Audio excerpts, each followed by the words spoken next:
సగం ఇడ్లీ తెచ్చిన సగం ఇడ్లీ అంటే నువ్వు తినాలని ఇది చూడు ఇది ఒక ముక్క ఇది చూడు ఇను నువ్వు ఇది చూడు ఇను ఇది చూడు ఒక ముక్క చూడు ఇది చూడు చూడు చూడు చూడు చూడు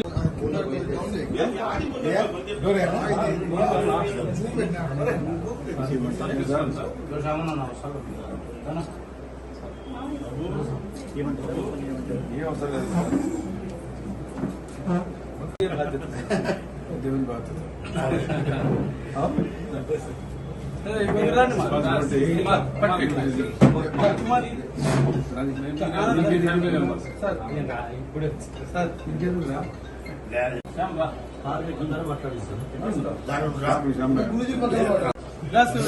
నరేష్ బిడ్డకి నరేష్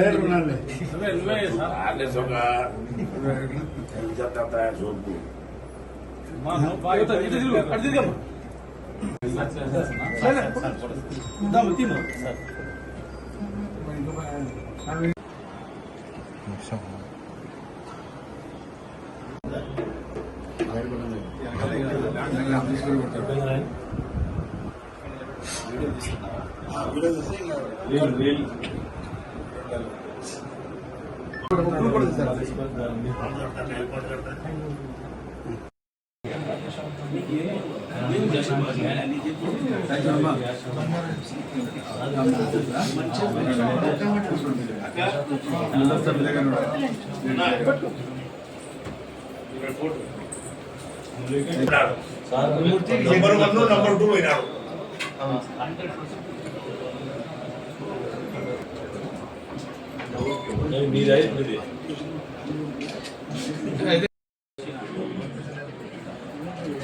फोटो दिले नाही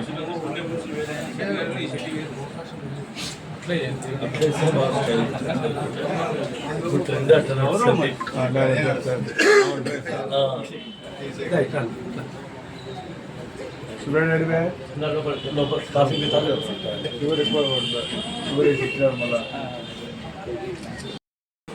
చేరేంత వరకు మా బాధ్యత చేరినాక మాది మీ బాధ్యత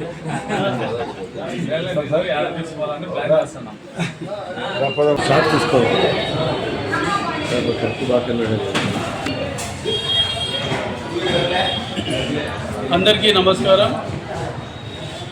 నిన్నటి దినం హైదరాబాద్లో తెలుగుదేశం పార్టీ జాతీయ ప్రధాన కార్యదర్శి గౌరవనీయులు నారా లోకేష్ గారి సమక్షంలో నేను తెలుగుదేశం పార్టీ తీర్థం పుచ్చుకోవడం జరిగింది.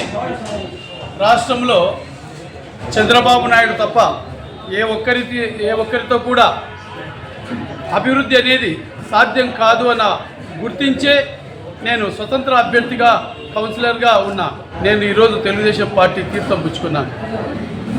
నిజంగా మనకు అటువంటి మహానాయకుడిని గతంలో మనం పోగొట్టుకొని ఎంత తప్పు చేశామో ప్రజలందరికీ తెలుసు. అలాగే నంద్యాల పట్టణానికి ఫరూక్ సార్ అంటే చిన్నపిల్లల కానించి ఈరోజు 80 సంవత్సరాల వయసున్న ముసలి వాళ్ళ వరకు కూడా ఎంత సౌమ్యుడు, పట్టణానికి ఎంత సేఫ్టీ పొలిటీషియన్ అన్న విషయం ప్రతి ఒక్కరికి తెలుసు. అందువల్లనే మేము ఈరోజు ఫరూక్ సార్ గారిని కూడా గెలిపించుకోవాలనే దృఢ సంకల్పంతో తెలుగుదేశం పార్టీ తీర్థం పుచ్చుకున్నాం. ముఖ్యంగా అన్ని విధాలుగా అణగదొక్కబడుతున్న మా ఆర్యవైశ్య సామాజిక వర్గానికి ఫరూక్ సారు ఒక భరోసా ఇవ్వడం జరిగింది. ఈరోజు ఇంకొకటి ప్రతి ఒక్క ఆర్యవైశ్యుడు గుర్తించాల్సింది ఏమంటే, ఒక 100 సంవత్సరాల నుంచి తీసుకుంటే కూడా ఫరూక్ సార్ ఫ్యామిలీ చాలా పెద్ద ఉన్నతమైన ఫ్యామిలీ. ఈ రోజు వరకు కూడా ఫరూక్ సార్ వల్ల కానీ అతని కుటుంబ సభ్యుల వల్ల కానీ ఏ ఒక్క ఆర్యవైశ్యుడు కూడా ఇబ్బంది పడలే. వాళ్ళ ఆస్తిపాస్తులు కూడా ఎలాంటివి కూడా పంచాయతీలు కానీ ఏమీ చేయకుండా ఆర్యవైశ్యులను ఒక సొంత అన్నలాగా, తమ్ముళ్ళలాగా, బిడ్డల్లాగా చూస్తూ వచ్చారు ఫరూక్ గారు. సో ఇప్పటికీ నేను ఎప్పటికీ చెప్తున్నాను, ఒక డెవలప్మెంట్ జరగాలన్నా, భరోసా ఉండాలన్నా, మనము ఒక ధైర్యంగా ఉండాలన్నా నంద్యాల పట్టణంలో ఫరూక్ సార్ లాంటి పొలిటీషియన్ ఉండాలి. అటువంటి వ్యక్తి రేపు ఎమ్మెల్యే అయిన తర్వాత కూడా మంత్రి పదవి కూడా రావడం జరగాలని చెప్పి ఆశిస్తున్నాను. ఆయనకు మనందరం కూడా మనం సపోర్ట్ ఇచ్చి అత్యధిక మెజార్టీతో గెలుపు అనేది దాదాపు వన్ సైడ్ అయిపోయింది. కానీ ఇప్పుడుంది మెజార్టీ, ఆ మెజార్టీ ఖచ్చితంగా అత్యధిక మెజార్టీతో గెలిపించి మనం ఆయనకు కానుకగా ఇవ్వాలని చెప్పి ఈరోజు చంద్రబాబు నాయుడు గారి బర్త్డే సందర్భంగా కూడా ఆయన కూడా విషెస్ చెప్తూ ముగిస్తున్నాను. జై హింద్, జై తెలుగుదేశం.